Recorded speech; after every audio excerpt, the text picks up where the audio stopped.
Subscribe now and press the bell icon. Never miss an update. Hello प्यारे बच्चों, स्वागत है आप सभी का मेरे इस YouTube channel class with doctor Dharmendra Verma में। जी हाँ प्यारे बच्चों, आज हम पढ़ेंगे कक्षा 12वीं हिंदी अनिवार्य की पुस्तक सृजन का पाठ 9। जी हाँ, अध्याय 9 आज हम पढ़ेंगे मेरा नया बचपन, सुभद्रा कुमारी चौहान। प्यारे बच्चों, यहाँ पर मैं आपको बता दूं कि इसके पहले जो 8 पाठ हैं उनको हम पढ़ चुके हैं और उनके वीडियो आपको चैनल पर मिल जाएंगे, तो उनको आप जरूर देखें यदि आपने अभी तक नहीं देखा है। और आज हम पढ़ेंगे पाठ 9। पाठ का नाम है मेरा नया बचपन और कवित्री है सुभद्रा कुमारी चौहान। चलिए शुरुआत करते हैं। इससे पहले मेरी आपसे रिक्वेस्ट है, यदि आप मेरे चैनल पर नए हैं या फिर अभी तक आपने चैनल को सब्सक्राइब नहीं किया है तो प्लीज़ चैनल को सब्सक्राइब जरूर कर लीजिएगा और साथ ही बेल आइकन पर भी क्लिक कर लीजिएगा ताकि मेरे और आने वाले अच्छी अच्छी वीडियोज़ के नोटिफिकेशन आपको मिलते रहे, उनका लाभ बेनिफिट आपको मिलता रहे। और यहाँ पर मैं आपको बता दूँ कि देखिए स्कूल एजुकेशन से रिलेटेड और भी अच्छे अच्छे वीडियोज़ मेरे चैनल पर हैं, तो वो भी आप देख सकते हैं, उनका भी लाभ आप ले सकते हैं। चलिए शुरुआत करते हैं आज की इस पाठ की, मेरा नया बचपन, सुभद्रा कुमारी चौहान। देखिए सबसे पहले हम कवित्री का परिचय, जो जीवन परिचय उसको हम पढ़ते हैं। देखिए सुभद्रा कुमारी चौहान का जन्म हुआ सन 1904 ईस्वी में। देहावसान यानी कि उनका निधन हुआ सन 1948 ईस्वी में। स्क्रीन को थोड़ा बड़ा कर देता हूँ ताकि आपको देखने में ज़्यादा दिक्कत नहीं हो। अपने समय की लोकप्रिय कवित्री सुभद्रा कुमारी चौहान का जन्म प्रयाग में हुआ तथा उनकी आरंभिक शिक्षा भी वही हुई। साहित्य के प्रति उनकी रुचि बचपन से ही थी तथा 5 वर्ष की आयु में उन्होंने पहली कविता लिखी थी। देखिए सुभद्रा कुमारी चौहान जी ने केवल 5 वर्ष की आयु में उम्र में ही इन्होंने पहली कविता लिख दी थी। उन्होंने भारतीय स्वतंत्रता आंदोलन में सक्रिय भागीदारी की तथा कई बार जेल भी गई। वे साहित्य और राजनीति में समान रूप से सफल रही। मूलतः वे कवित्री थी तथा उनकी कविताओं में 2 प्रवृत्तियां प्रमुख रूप से देखने को मिलती है। देखिए कौन कौन सी 2 प्रवृत्तियां। प्रथम राष्ट्रीय भावना की, तो द्वितीय है घरेलू जीवन की। ये 2 प्रवृत्तियां उनकी कविताओं में मुख्यतः हमें देखने को मिलती है। उनकी राष्ट्रीय भावनाओं से युक्त कविताओं पर समसामयिक घटनाओं, राष्ट्र प्रेम तथा संस्कृति की गहरी छाप मिलती है। उनमें काव्य प्रतिभा नैसर्गिक थी। नैसर्गिक यानी कि प्राकृतिक, नेचुरल, जन्मजात जिसे हम कह सकते हैं। उनमें काव्य प्रतिभा नैसर्गिक थी, इसलिए उनकी काव्य शैली की प्रमुख विशेषता यह है कि वे जटिल से जटिल यानी कि कठिन से कठिन विषय को सहज और सरल शब्दों में व्यक्त कर देती है। भाव और अभिव्यक्ति का इतना गहरा तादाद में बहुत कम रचनाकारों में मिलता है, इसलिए कोई भी भाव उनकी कविता में आरोपित नहीं लगता, यानी कि जबरदस्ती आरोप किया हुआ नहीं लगता। बुंदेलखंड में गाए जाने वाले लोकगीत के छंद में झांसी की रानी जैसी ओजस्वी कविता उनकी प्रतिभा और दृष्टि दोनों की परिचायक है। देखिए सुभद्रा कुमारी चौहान जी की एक बहुत ही प्रसिद्ध कविता है झांसी की रानी की खूब लड़ी मर्दानी वह तो झांसी वाली रानी थी। वो कविता इन्होंने ही लिखी थी, बहुत प्रसिद्ध कविता इनकी वो रही है। इसीलिए अंग्रेज सरकार ने इस कविता को जब्त कर लिया था, पर यह लोगों को कंठस्थ थी यानी कि याद थी। इस कविता की सरल किंतु ओज भरी पंक्तियों ने हिंदी भाषा भाषी जनता को खूब प्रेरित किया था। सुभद्रा कुमारी चौहान ने कहानी और निबंध विधाओं में भी लिखा। बिखरे मोती तथा उन्मादिनी, बिखरे मोती तथा उन्मादिनी उनकी कहानियों के संकलन हैं। उनकी कहानियों में उदात्त आदर्शवाद को अभिव्यक्ति मिली है। सुभद्रा कुमारी चौहान को उनकी कहानियों पर 2 बार सेमसरिया पुरस्कार हिंदी साहित्य सम्मेलन की ओर से दिया जाता है। ये इनको 2 बार मिला। उनके निबंध भी समसामयिक समस्याओं पर केंद्रित हैं। उनकी पहचान एक सजग कवियत्री के रूप में है जिसने राष्ट्रीय चेतना तथा हृदय की कोमल भावनाओं को सहजता से अभिव्यक्ति दी। शिल्प की बात करें तो देखिए शिल्प के लिए कोई विशेष आग्रह उनकी रचनाओं में नहीं मिलता, यानी कि उनकी जो कविताएं हैं, रचनाएं हैं, उनमें उन्होंने सरल और सहज शब्दों का, भाषा का उन्होंने प्रयोग किया है ताकि आम जन उनकी कविताओं का जो है आनंद ले सके, उनको समझ सके। चलिए अब बात करते हैं जो कविता हम यहाँ पर पढ़ने वाले हैं इस पाठ में। तो पाठ परिचय हम देखते हैं। मेरा नया बचपन कविता में जीवन की बाल्यावस्था को जिस सादगी और भावप्रवणता के साथ सुभद्रा कुमारी चौहान ने ढाला वह उनकी विशिष्ट उपलब्धि है। बचपन को लेकर लिखी यह कविता अपनी तरह की दुर्लभ कविता है। बचपन जीवन का सबसे सुंदर समय होता है जहाँ किसी प्रकार का कोई तनाव नहीं होता। अपनी बेटी के साथ लेखिका को जैसे खोया हुआ बचपन पुनः लौट आता है। तो इस तरीके से ये पढ़ा हमने लेखिका का जो परिचय है यानी कि जीवन परिचय है, और साथ ही जो पाठ परिचय है वो हमने देखा। अब हम पढ़ते हैं कविता को, यानी कि जो पाठ है मेरा नया बचपन उसको हम पढ़ते हैं। चलिए शुरुआत करते हैं। मेरा नया बचपन। बार बार आती है मुझको मधुर याद बचपन तेरी, गया ले गया तू जीवन की सबसे मस्त खुशी मेरी।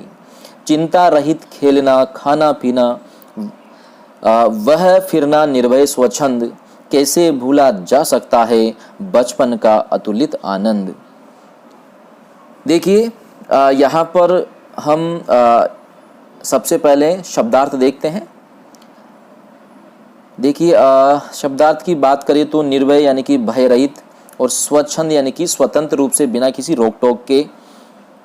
चलिए इसका यदि आप प्रसंग लिखना चाहें तो प्रसंग इस प्रकार लिख सकते हैं कि प्रस्तुत पद्यांश हमारी पाठ्य पुस्तक सृजन के कवित्री सुभद्रा कुमारी चौहान द्वारा रचित मेरा नया बचपन शीर्षक पाठ से लिया गया है अथवा कविता से लिया गया है। इसमें कवियत्री ने अपने बचपन को याद करके, अपने बचपन का स्मरण करके सुंदर भावनाओं को व्यक्त किया है। तो इस तरीके से आप इसका प्रसंग बहुत ही सरल शब्दों में लिख सकते हैं। चलिए इसका भावार्थ करते हैं। कवित्री कहती है कि हे मेरे बचपन, मुझे बार बार तुम्हारी मधुर याद आती है। बार बार आती है मुझको मधुर याद बचपन तेरी की है मेरे बचपन। कवित्री यहाँ पर अपने बचपन को यानी कि जो बीता हुआ समय है उसको याद करके कह रही है कि हे मेरे बचपन, मुझे तेरी मधुर याद बारी बारी से आती है।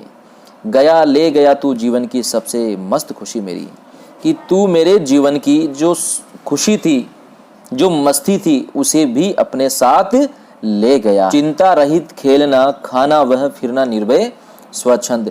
कवित्री कहती है कि मेरा वह जो बचपन है वो इतना सुंदर था कि उस बचपन में बिना किसी चिंता के इधर उधर खेलना फिरना खाना, और साथ ही निर्भय यानी कि बिना किसी भय के, स्वच्छंद रूप से यानी कि स्वतंत्र रूप से बिना किसी रोक टोक के इधर उधर घूमना फिरना होता था।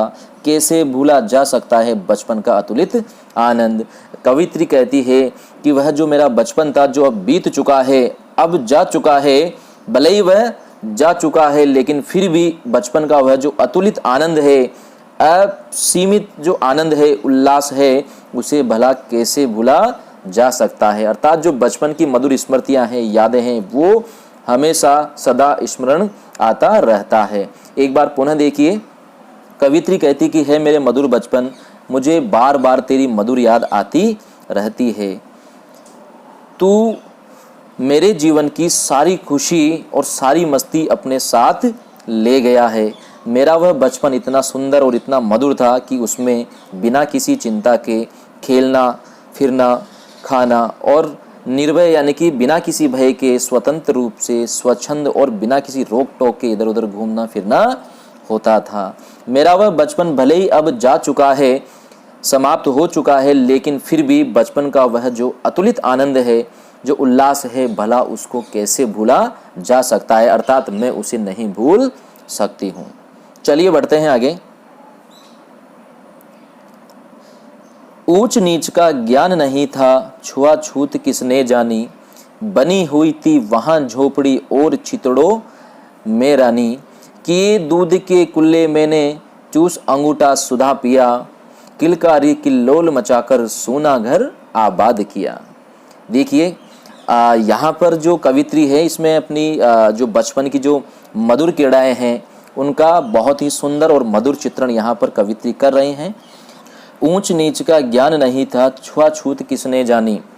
कवित्री कहती है कि वो जो बचपन था वह बचपन इतना अच्छा था कि उस समय जो ऊंच नीच की भावना होती है और छुआछूत और भेदभाव की जो भावना होती है वो हम बिल्कुल भी नहीं जानते थे, अर्थात इसका बिल्कुल भी हमें ज्ञान नहीं था। क्योंकि बचपन में बच्चे का मन मस्तिष्क बिल्कुल कोमल और निर्मल होता है, स्वच्छ होता है, उसमें ऐसी यानी कि ऊंच नीच और छुआछूत या भेदभाव जैसी संकीर्ण भावनाएं, संकीर्ण विचार कभी भी नहीं पनपते हैं। तो बचपन का वह जो समय था वह बहुत ही अच्छा था, बहुत ही सुंदर था, क्योंकि उस समय ऊंच नीच, छुआछूत और भेदभाव जैसी कोई बात हमारे दिमाग में नहीं थी और इन बातों का हमें बिल्कुल भी ज्ञान नहीं था। ऐसे संकीर्ण और छोटे विचार हमारे मन मस्तिष्क में बिल्कुल भी नहीं थे। उस समय यानी कि बचपन में हम जब खेलते थे, खेलते हुए हम एक छोटी सी झोपड़ी बनाते थे और उस झोपड़ी में जो चितड़े अर्थात जो फटे पुराने जो कपड़े होते हैं उनसे हम एक गुड़िया बना करके उसे रानी की तरह खेलते थे, अर्थात हम रानी का खेल खेला करते थे और झोपड़ी बनाकर भी हम खेलते थे। कि ये दूध के कुल्ले मैंने चूस अंगूठा सुधा पिया। आगे कवित्री कहती है कि मैंने बचपन में दूध के कुल्ले अर्थात मैंने भरपूर दूध पिया है और बाल स्वभाव वश जो अंगूठा चूसने की आदत होती है तो अंगूठा चूसकर मैंने उस अंगूठे से सुधा पिया अर्थात अमृत के समान उसका स्वाद लिया। उस अंगूठे को चूसकर ही मैंने अमृत के समान उसका स्वाद लिया। किलकारी किल्लोल मचाकर सोना घर आबाद किया। और बचपन में किलकारी और किल्लोल मचाकर यानी कि जब मैं किलकारी करती थी और किल्लोल मचाकर यानी कि हंसी खुशी से जब मैं चीखें मारती थी, चिल्लाती थी घर में, तो अपने सूने घर को मैं आबाद करती थी अर्थात आनंद और उल्लास से भर देती थी। अर्थात मेरी जो किलकारी है, चिल्लाने और चीखने की जो आवाज़ थी, जो हंसी खुशी में मैं चिल्लाती थी, उसे सुन करके मेरे घर में खुशियाँ फैलती थी और सभी घर वाले मेरी इस किल्लोल को, किलकारी को सुन करके आनंद और उल्लास से भर उठते थे।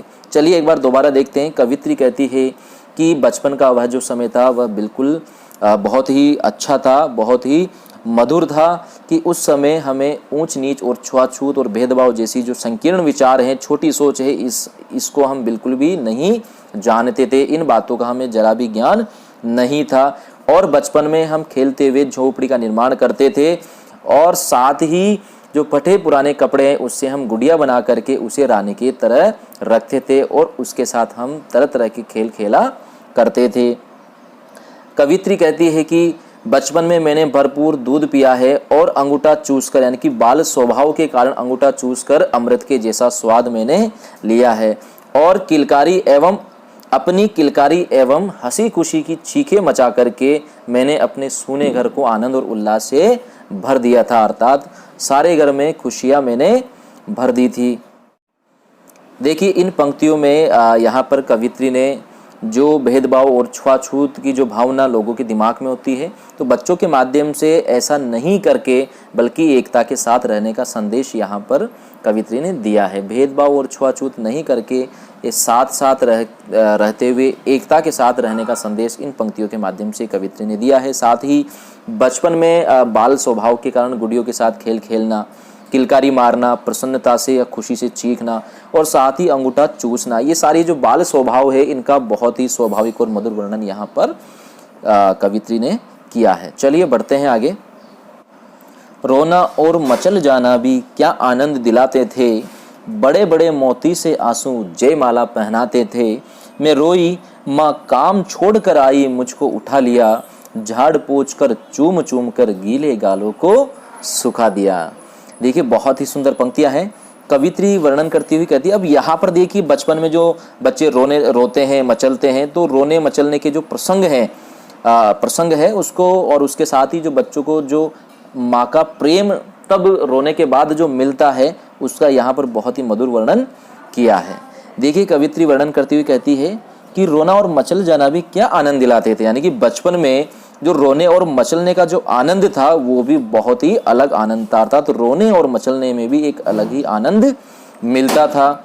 तब रोने से आंखों में मोती के समान जो आंसू हैं वो गले और छाती तक आ जाते थे, यानी कि जब बचपन में रोते थे तो रोते हुए जो बड़े बड़े जो आंसू थे जो मोती के समान लगते थे वो आंसू गले के चारों ओर या यूँ कहें कि छाती तक वो आंसू चले जाते थे तो वो आंसू ऐसे लगते थे मानो किसी ने हमें जय माला पहना दी, यानी कि विजय की माला पहना दी। मैं रोई। कवित्री कहती कि जब मैं रोती थी तो माँ काम छोड़ कर आई। मेरी माँ घर का सारा काम छोड़ करके आती थी और मुझे गोद में उठा लेती थी। कि जब मैं रोती थी तो मेरी माँ घर का सारा काम छोड़ करके आती थी, मुझे गोद में उठा लेती थी और झाड़ पोंछ कर चूम चूम कर गीले गालों को सुखा दिया। मेरी माँ तब अर्थात मुझे गोद में उठाने के बाद मेरे बदन पर जो शरीर अर्थात मेरे शरीर पर जो धूल लगी हुई थी, जो मिट्टी लगी हुई थी, उस सब को झाड़ पोंछ कर हटा देती अर्थात साफ करती और मेरे गालों को चूम चूम कर अर्थात मुझे प्यार करती थी, लाड करती थी, दुलार करती थी और इस प्रकार मेरे जो गीले गाल थे उनको वह लाड प्यार से पुचकार करके सुखा देती थी अर्थात मुझे रोने से वह चुप करा देती थी। चलिए एक बार दोबारा देखते हैं। कवित्री कहती है कि बचपन में रोने और मचलने का भी एक अलग ही आनंद मिलता था और रोने के बाद जब आंखों से मोती के समान जो आंसू गले और छाती तक फैल जाते थे वो भी मानो जय माला के समान लगते थे, मानो किसी ने हमें विजय की माला पहना दी हो। जब मैं रोती थी तब मेरी माँ काम छोड़कर अर्थात घर का सारा काम काज छोड़ करके मेरे पास आती और मुझे गोद में उठा लेती थी और साथ ही मेरे बदन, मेरे शरीर पर जो मिट्टी, जो धूल लगी होती थी उसको झाड़ पोंछ कर साफ करती थी और मेरे गीले गालों को चूम करता अर्थात मुझे लाड प्यार करके, मुझे पुचकार करके मेरे गीले गालों को सुखा देती थी अर्थात मुझे अपनी माँ रोने से चुप करा देती और चूम चूम कर अर्थात मेरे जो गीले गाल थे उनको चूम चूम कर अत्यधिक प्यार करके मेरे गीले गालों को वह सुखा देती थी। चलिए बढ़ते हैं आगे। दादा ने चंदा दिखलाया, नेर नीन युत दमक उठे, धूली हुई मुस्कान देखकर सबके चेहरे चमक उठे। वह सुख का साम्राज्य छोड़कर मैं मतवाली बड़ी हुई, लूटी हुई कुछ ठगी हुई सी दौड़ द्वार पर खड़ी हुई।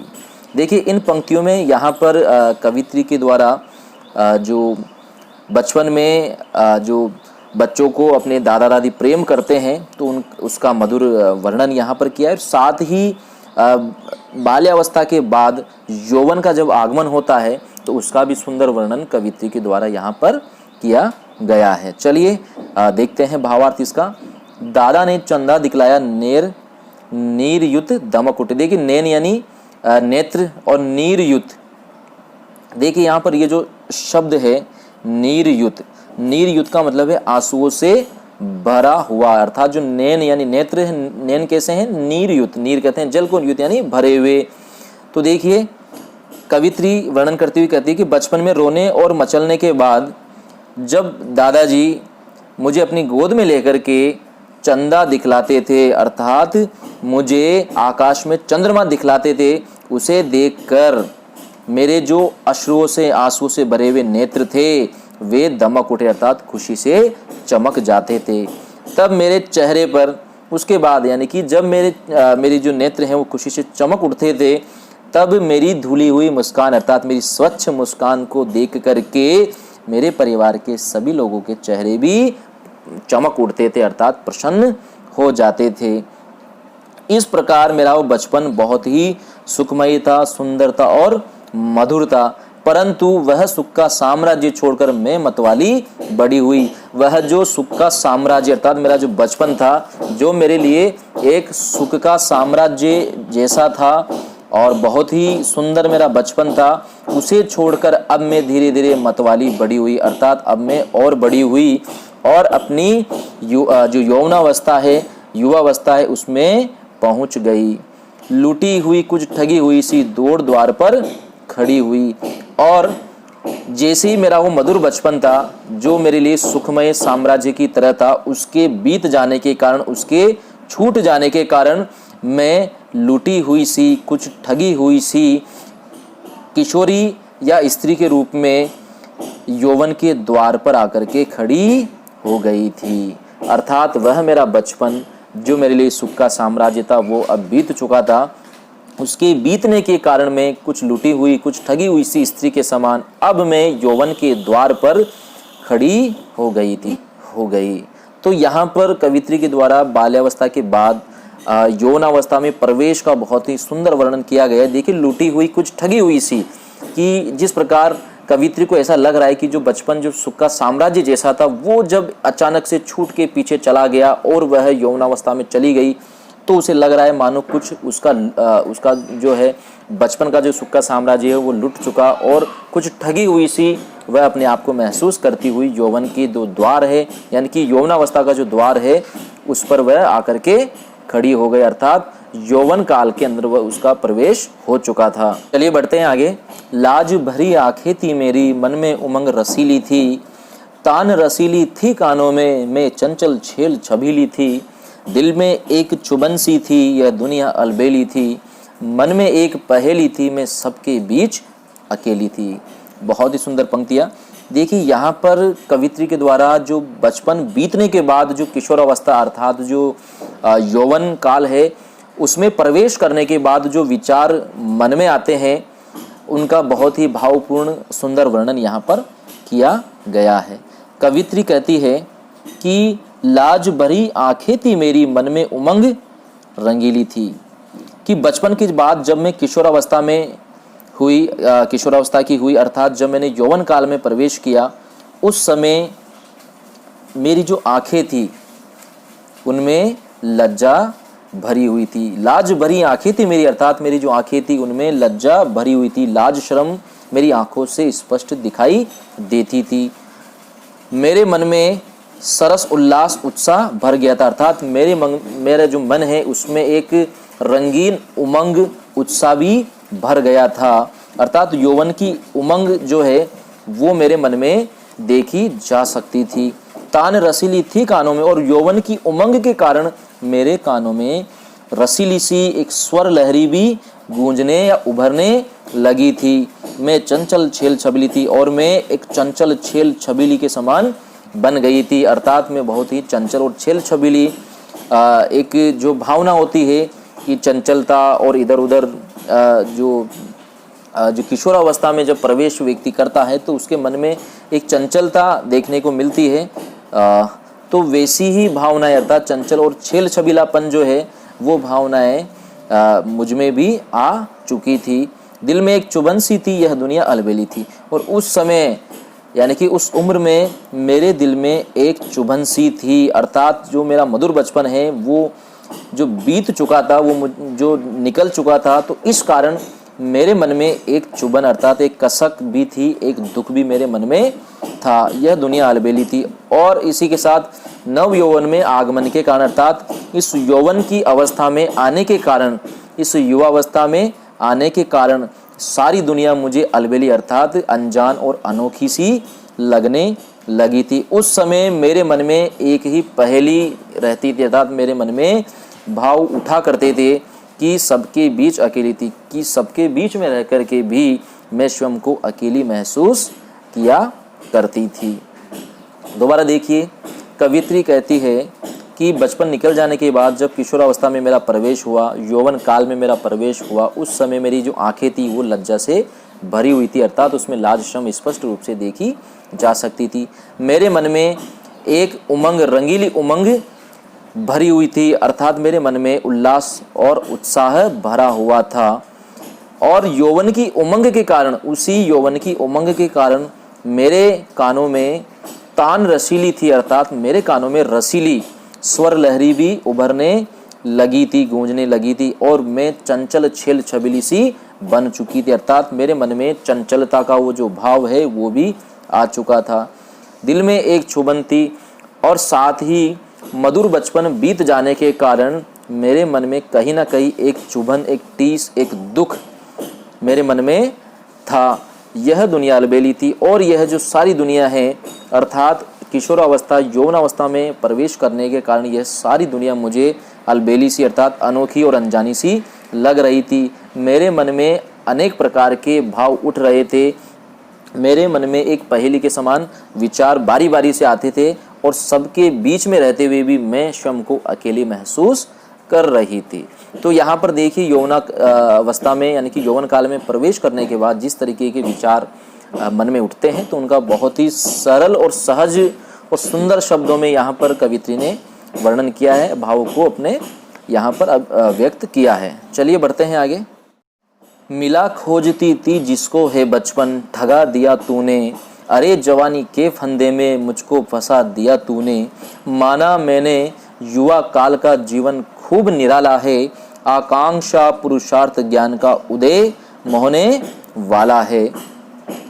किंतु यह झंझट है भारी, युद्ध क्षेत्र संसार बना, चिंता के चक्कर में पड़कर जीवन भी है भार बना।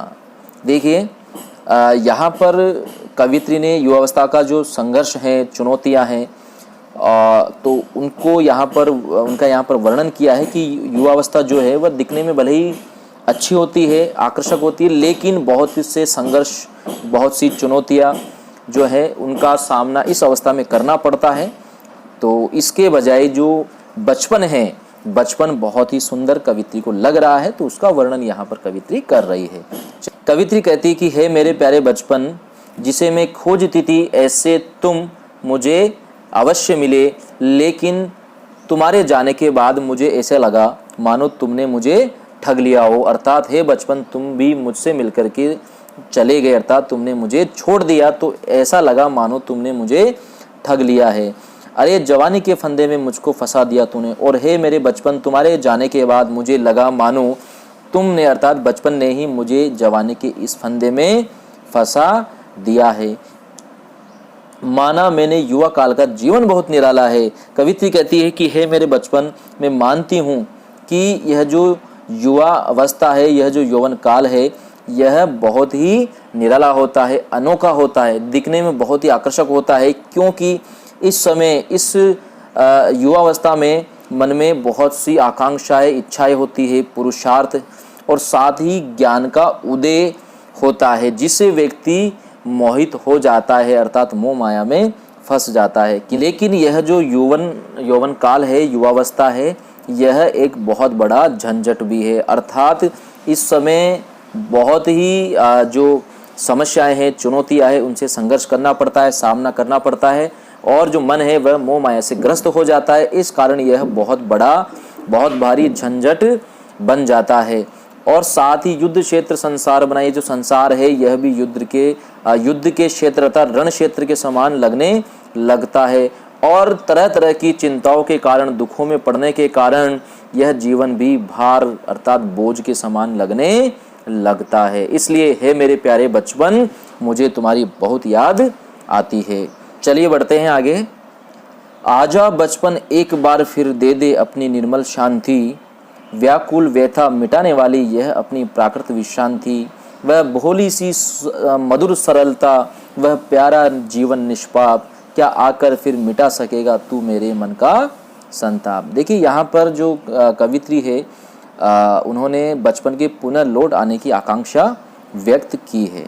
चलिए भावार्थ देखते हैं। आजा बचपन एक बार फिर दे दे अपनी निर्मल शांति। कवित्री कहती कि हे मेरे प्यारे बचपन, तुम एक बार फिर से आ जाओ, मेरे जीवन में आ जाओ और मुझे अपनी निर्मल शांति दे दो। अर्थात मेरे जीवन में जो बहुत सारी समस्याएं, चिंताएं हैं, उन सबको दूर कर तुम मुझे अपनी निर्मल शांति प्रदान कर दो, और इस सांसारिक जो व्याकुलता है, व्यथा है, दुख है, इनको दूर करने वाली अपनी जो प्राकृत यानी कि स्वाभाविक विशांति है, सुख आराम देने वाली जो शांति है, वह भी मुझे दे दो। तुम पुनः लौट आओ। वह भोली सी मधुर सरलता, वह प्यारा जीवन निष्पाप। कवित्री कहती कि हे बचपन की बाल्यावस्था का वह जो भोलापन रहता है, वह भोली सी मधुर सरलता कि बाल्यावस्था का जो भोलापन है, जो मधुर सरलता है, और साथ ही वह जो निष्पाप, एकदम निर्मल, सभी बुराइयों से मुक्त रहने वाला जो प्यारा सा जीवन है, वह तुम फिर से मुझे लौटा दो। क्या आकर फिर मिटा सकेगा तू मेरे मन का संताप। कि हे मेरे प्यारे मन, क्या तुम आकर के फिर से आकर के मेरे मन के इन संतापों को, कष्टों को मिटा सकोगे। तो यहाँ पर जो कवित्री है वो अपने बचपन को पुनः लौट आने का जो भाव है वो यहाँ पर हमें दिखाई दे रहा है। चलिए एक बार पुनः देखते हैं। कवित्री कहती है कि आजा बचपन एक बार फिर दे दे अपनी निर्मल शांति कि हे मेरे प्यारे बचपन, तुम फिर से एक बार मेरे जीवन में आ जाओ, क्योंकि मेरा जो जीवन है वह विभिन्न परेशानियों और कष्टों से घिर चुका है। ऐसे मेरे जीवन में आकर के तुम मुझे अपनी निर्मल कोमल शांति प्रदान कर दो, और साथ ही यह जो सांसारिक व्याकुल व्यथाएं हैं, पीड़ाएं, दुख हैं, इनको मिटाने वाली अपनी जो प्राकृत अर्थात जो स्वाभाविक विश्रांति है, सुख आराम प्रदान करने वाली जो शांति है, वो भी मुझे प्रदान कर दो, दे दो। हे मेरे प्यारे बचपन, बचपन का वह जो भोलापन है, वह भोली सी मधुर सरलता, यानी कि हे मेरे प्यारे बचपन, उस समय का जो वह मेरा भोलापन है, मधुर सरलता, और जो मधुरता, जो सरलता बचपन में रहती है, वह प्यारा जीवन निष्पाप, और साथ ही वह जो प्यारा सा जीवन जो एकदम निष्पाप रहता है, निर्मल एवं सभी बुराइयों से मुक्त रहता है, क्या ऐसा वह मधुर, सरल, भोला, प्यारा और निष्पाप जीवन मुझे फिर से मिल सकेगा? क्या आकर मिटा सकेगा तू मेरे मन का संताप? की हे मेरे प्यारे मन, क्या तुम फिर से आकर के मेरे जीवन में लौट करके क्या मेरे मन के जितने भी दुख हैं, कष्ट है, संताप है, क्या तुम उसको मिटा सकोगे, उन्हें दूर कर सकोगे? चलिए बढ़ते हैं आगे। मैं बचपन को बुला रही थी, बोल उठी बिटिया मेरी, नंदनवंशी फूल उठी वह छोटी सी कुटिया मेरी, माँ ओ कहकर बुला रही थी, मिट्टी खाकर आई थी, कुछ मुंह में कुछ लिए हाथ में मुझे खिलाने आई थी। यहाँ पर देखिए कवित्री जिस प्रकार बचपन को स्मरण कर रही थी, याद कर रही थी, पुनः अपने जीवन में बुला रही थी, तभी कवित्री के जीवन में जो उसकी बिटिया है उसका आगमन होता है, और तब जो बातें या फिर जो भावनाएं कवित्री के मन में उत्पन्न होती है, जागृत होती है, उनका यहाँ पर मधुर वर्णन कवित्री के द्वारा किया गया है। देखिएगा, कवित्री कहती है कि मैं इस प्रकार भाव प्रकट करके अपने बचपन को फिर से अपने जीवन में बुला रही थी कि तभी मेरे जीवन में मेरी बेटी का आगमन हुआ, अर्थात मेरी बेटी मेरे जीवन में आई, और उसके आने पर मेरी जो छोटी सी कुटिया थी, जो नंदनवन के समान खुशियों से, मधुर खुशियों से फूल गई, अर्थात मधुर खुशियों से भर गई, अर्थात मेरी बिटिया के आने से, मेरे जीवन में मेरी बिटिया के आने से मेरी वह जो छोटी सी कुटिया थी, छोटा सा घर था, वह भी अब नंदनवन, नंदनवन है स्वर्ग का जो वन है, वो नंदनवन कहलाता है। तो मेरी ऐसी छोटी सी कुटिया भी अब नंदनवन के सुरम्य फूलों के समान, अर्थात मधुर खुशियों से भर गई। माँ ओ कहकर बुला रही थी, मिट्टी खाकर आई थी। अब देखिए, बिटिया के जन्म लेने के बाद, क्योंकि जो लेखिका यानी कि जो कवित्री है वह अपने बचपन को याद कर रही थी, तो जैसे ही उसके जीवन में बिटिया का आगमन हुआ, उसे लगा मानो उसका बचपन फिर से लौट आया। तो देखिए, कवित्री कहती कि मेरी बिटिया माँ ओ कहकर बुला रही थी, मिट्टी खाकर आई थी, कि मेरी बेटी मुझे माँ ओ ऐसा कह करके बहुत ही प्यार से बुला रही थी। वह मिट्टी खा करके आई थी, और कुछ मिट्टी उसके हाथों में थी, कुछ मुंह में, कुछ हाथ में, कुछ मिट्टी उसके मुंह में थी, और कुछ वह हाथ में लेकर के अपने बाल स्वभाव के कारण मुझे भी खिलाने के लिए लाई थी। तो देखिए, बहुत ही प्यारा वर्णन यहाँ पर कवित्री ने किया है। चलिए दोबारा देखते हैं। कवित्री कहती है कि इस प्रकार के भाव के द्वारा मैं अपने बचपन को फिर से अपने जीवन में बुला रही थी कि तभी मेरे जीवन में मेरी प्यारी सी नन्ही बिटिया का आगमन हुआ, अर्थात मेरी बेटी मेरे जीवन में आई, और उसके आने पर मेरी जो छोटी सी कुटिया है, छोटा सा घर है, वह नंदनवन के समान फूल उठा, अर्थात मधुर खुशियों से भर गया। मेरी वह बेटी मुझे माँ ओ कहकर बुला रही थी, और वह मिट्टी खा करके आई थी, और कुछ मिट्टी उसके मुंह में थी, और साथ ही हाथों में भी कुछ मिट्टी लेकर के वह मुझे खिलाने आई थी, अर्थात बाल स्वभाव के कारण, बच्चों में जो स्वभाव होता है, इस कारण वह कुछ मिट्टी मेरे लिए भी लेकर आई थी। चलिए बढ़ते हैं आगे। पुलक रहे थे अंग, रगों में कौतूहलता छलक रहा, मुंह पर थी आह्लाद लालिमा, विजय गर्वता झलक रहा। मैंने पूछा यह क्या लाई, बोल उठी माँ काओ, हुआ प्रफुल्लित हृदय खुशी से, मैंने कहा तुम खाओ। पाया मैंने बचपन फिर से, बचपन बेटी बन आया, उसकी मंजू मूर्ति देखकर मुझ में नव जीवन आया। देखिए, बहुत ही सुंदर पंक्तियाँ, और बहुत ही मधुर वर्णन यहाँ पर कवित्री ने किया है, बहुत ही सरल और सहज शब्दों में। चलिए इसका भावार्थ देखते हैं। कवित्री कहती है कि जब उसकी बेटी अपने बाल स्वभाव के कारण उसे मिट्टी खिलाना चाहती थी, तब प्रसन्नता के कारण पुलक रहे थे अंग, तब उस बिटिया के सभी अंग पुलक अर्थात प्रसन्न हो रहे थे, पुलकित हो रहे थे, अर्थात वह खुश दिखाई दे रही थी। उसके द्रव्य यानी आँखों में, नेत्रों में कौतूहल अर्थात जिज्ञासा एवं आश्चर्य का भाव झलक रहा था, दिखाई दे रहा था। और उसके मुंह पर, उसके चेहरे पर आह्लाद लालिमा अर्थात प्रसन्नता के साथ ही एक लालिमा भी झलक रही थी, और जो विजय गर्व था वो भी उसके चेहरे पर स्पष्ट रूप से दिखाई दे रहा था। अर्थात मिट्टी खाने के बाद, स्वयं मिट्टी खाने के बाद वह अपनी माँ को भी बाल स्वभाव के कारण मिट्टी खिलाने के लिए आई। तब वह जो गुड़िया थी यानी कि जो बच्ची थी, जो बिटिया थी, वह उसका जो चेहरा था वह प्रफुल्लित था और विजय गर्व उसके चेहरे पर स्पष्ट रूप से दिखाई दे रहा था। मैंने पूछा, तब कवित्री कहती कि मैंने अपनी बिटिया से पूछा कि यह तुम क्या लेकर के आई हो। तब उसने कहा, उस बिटिया ने कहा, माँ तुम भी इस मिट्टी को खाओ।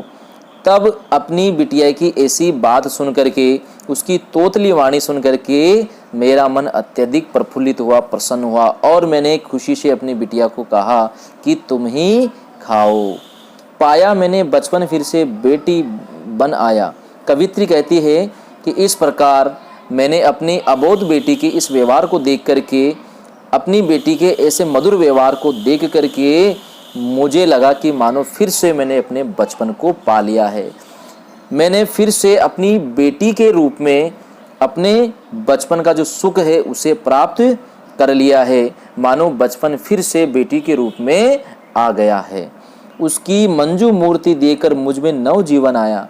कवित्री कहती है कि अपनी बेटी की इस मंजू यानी मधुर या मनोरम, अपनी बेटी की इस मनोरम मूर्ति अर्थात बाल मूर्ति को देख करके, बाल स्वभाव को देख करके मुझ में नव जीवन आ गया, अर्थात नए जीवन की आनंद अनुभूति मुझे होने लगी। मुझे यूँ लगा कि मानो एक नया जीवन या नया बचपन मुझ में फिर से आ गया है। एक बार फिर से देखिए, कवित्री कहती है कि जब उसकी बेटी उसे बाल स्वभाव के कारण मिट्टी खिलाना चाह रही थी, तब उसके शरीर के अंग पुलक रहे थे, अर्थात पुलकित हो रहे थे, प्रसन्न हो रहे थे। उसके नेत्रों से जिज्ञासा एवं कौतूहल अर्थात आश्चर्य का भाव स्पष्ट रूप से झलक रहा था, और उसके चेहरे पर प्रसन्नता के साथ ही एक लालिमा भी दिखाई दे रही थी, और उसके चेहरे पर विजय का गर्व स्पष्ट रूप से झलक रहा था। तब मैंने अपनी पुत्री से पूछा कि तुम यह क्या लाई हो। पुत्री ने कहा, माँ तुम भी इस मिट्टी को खाओ। उसकी ऐसी बात सुन करके, उसकी तोतली वाणी को सुन करके मेरा जो मन है वह प्रफुल्लित हो गया, अर्थात अत्यधिक प्रसन्न हुआ, और मैंने खुशी से कहा कि बेटी तुम ही खाओ। तब कवित्री कहती है कि अपनी अबोध बेटी, अपनी बच्ची के इस प्रकार के व्यवहार को देख करके, उसके बालपन को देख करके, उसकी जो क्रीड़ाएं हैं उसको देख करके मुझे लगा मानो मैंने फिर से अपने बचपन को प्राप्त कर लिया है। मेरे जीवन में बेटी के रूप में मेरा अपना बचपन फिर से आ गया है, ऐसा मुझे लग रहा था। और उसकी मनोरम मूर्ति को देखकर, अर्थात बच्ची की जो भोली वाली जो बाल मूर्ति है, उसका जो चेहरा है, उसके जो हाव भाव है, उसकी जो क्रीड़ाएं हैं, वह देख करके मुझे लग रहा था मानो मुझ में नव जीवन आ गया है, अर्थात मुझे नए जीवन को प्राप्त करने की जो आनंद अनुभूति है वो मुझे होने लगी थी। तो यहाँ पर अपनी बेटी की जो बाल सुलभ चेष्टाएं हैं उसको देख करके कवित्री को फिर से अपने बचपन की मधुर और सरल अनुभूति होने लगती है। मैं भी उसके साथ खेलती, खाती हूँ, तुतलाती हूँ, मिलकर उसके साथ स्वयं में भी बच्ची बन जाती हूँ। जिसे खोजती थी बरसों से अब जाकर उसको पाया, भाग गया था मुझे छोड़कर वह बचपन फिर से आया। यहाँ पर इन पंक्तियों में कवित्री के द्वारा अपनी बिटिया के साथ अपने बचपन को फिर से जीने का जो एक भाव है, विचार है, वो यहाँ पर कवित्री के द्वारा व्यक्त किया गया है। चलिए इसका भावार्थ देखते हैं। मैं भी उसके साथ खेलती खाती हूँ तुतलाती हूँ। कवित्री कहती है कि जो मेरी बेटी है उसके साथ साथ मैं भी खेलती हूँ, उसके साथ ही खाती हूँ, और साथ ही वह जो तोतली वाणी से बात करती है, अर्थात मेरी बेटी मुझसे तोतली वाणी में बोलती है, बात करती है, तो मैं भी उसके साथ तोतली वाणी में ही बात करती हूँ, तोतली बोली बोलती हूँ। उसके साथ मिलकर के मैं भी बच्ची की जैसी बन जाती हूँ, अर्थात जो बाल सुलभ व्यवहार है, बाल चेष्टाएं हैं, क्रीड़ाएं हैं, वैसा ही आचरण में भी करने लगती हूँ। मैं भी उसके जैसी ही बच्ची बन जाती हूँ। ऐसा करके मुझे बहुत खुशी मिलती है। लगता है मानो जिसे खोजती थी वर्षों से अब जाकर उसको पाया।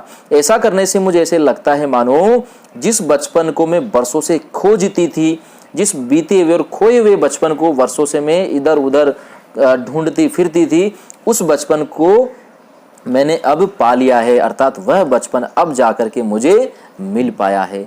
जो बचपन मुझे छोड़ करके चला गया था, वह बचपन मानो मेरी बेटी के रूप में अब फिर से मेरे जीवन में आ गया है। मेरे जीवन में फिर से वह बचपन लौट करके आ गया है, अर्थात बेटी के कारण मुझे बीते हुए बचपन का वह आनंद, वह सुख फिर से भोगने का, फिर से वह जीवन जीने का अवसर मिल गया है। तो देखिए यहाँ पर जो कवित्री है वह फिर से अपने बचपन को अपनी बेटी के रूप में जीने का जो भाव है उसको बहुत ही सरल, सहज और सुंदर शब्दों में यहाँ पर उन्होंने वर्णन किया है। चलिए एक बार फिर से देखते हैं। कवित्री कहती है कि मेरी जो बेटी है वह मैं भी उसके साथ खेलती हूँ, उसके साथ खाती हूँ, और जब वह मेरे से तोतली बोली बोलती है, तोतली वाणी में बात करती है, तो मैं भी उसके साथ तुतलाती हूँ, अर्थात तोतली बोली में ही बात करती हूँ। उसके साथ साथ मैं भी बच्ची बन जाती हूँ, अर्थात जैसी चेष्टा है, जैसा व्यवहार वह करती है, ठीक मैं भी वैसा ही व्यवहार उसके साथ करती हूँ। ऐसा करने से मुझे यूँ लगता है मानो जिस बचपन को मैं बरसों से खोज रही थी, ढूंढ रही थी, वह बचपन बेटी के रूप में अब जाकर के मुझे मिला है, मुझे प्राप्त हुआ है। जो बचपन मुझे छोड़ करके भाग गया था, चला गया था, मानो वह बचपन फिर से मेरे जीवन में लौट आया है। मेरी बेटी के रूप में मुझे फिर से वह बचपन मिल गया है। तो इस प्रकार बेटी के कारण जो बीता हुआ बचपन है उसका आनंद, उसका सुख भोगने का फिर से अवसर मुझे मिल गया है। तो प्यारे बच्चों, इस तरीके से ये थी आज की कविता, आज का पाठ, मेरा बचपन। सुभद्रा कुमारी चौहान इसकी कवित्री है, बहुत ही सुंदर पाठ है। तो उम्मीद करता हूँ आपको अच्छा लगा तो प्लीज़ लाइक और शेयर कीजिएगा, और साथ ही चैनल को सब्सक्राइब जरूर कीजिएगा। तो प्यारे बच्चों, अब हम इसके बाद अगला पार्ट यानी कि पद्यांश वाला जो चैप्टर है, पद्य भाग, वो आज कंप्लीट हो चुका है हिंदी अनिवार्य की पुस्तक में। अब गद्य वाले जो पार्ट हैं वो अगले वीडियो से हम स्टार्ट यानी कि शुरुआत उनकी हम करेंगे। तो आप बने रहिएगा हमारे चैनल पर, और निरंतर आप चैनल पर जो भी वीडियोस डलते हैं उनको देखिए ताकि आपको उनका लाभ मिल सके। तो मिलते हैं अगले वीडियो में फिर से अगले पार्ट के साथ, तब तक के लिए धन्यवाद, शुक्रिया।